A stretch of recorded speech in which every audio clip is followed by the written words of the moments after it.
Баршаңызға қайырлы күн. Бүгін сіздерге осындай тауықты духовкада немесе аэрогрильде пісіру түрін көрсететін боламын.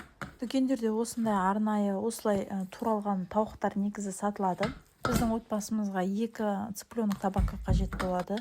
Ал олай болса кірсек, ең алдымен жақсылап тазалап, артық қылдарын барлығын тазалап алдым да, осындай майды жақсылап жағып алды, артына жағып шықтым. Одан кейін менде мына жерде маринадта мен кәдімгі томат пастасына тауыққа арналған дәмдеуіштерді қостым және горчица қостым.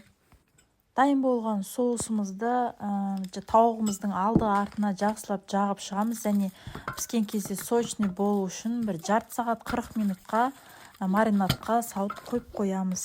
Менің каналымды қолдап достарыңызбен бөлісіп лайк, комментарий жазуды ұмытпаңыздар.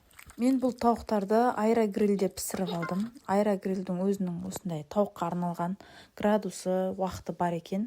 Бұл жерде 200 градуста 50 минутқа пісірді. Мен бірінші рет пісіріп тұрғаннан кейін нақты уақытысын білмедім. Сол себепті бірінші нем қатты күйіп кетті. Екіншісі өте жақсы, сочный болып шықты. Градусын 180 градусқа түсірдім. 180 градуста 30 минут пісіріп алдым. Дастарханға күріш және подливпен ұсындым, жасап көріңіз.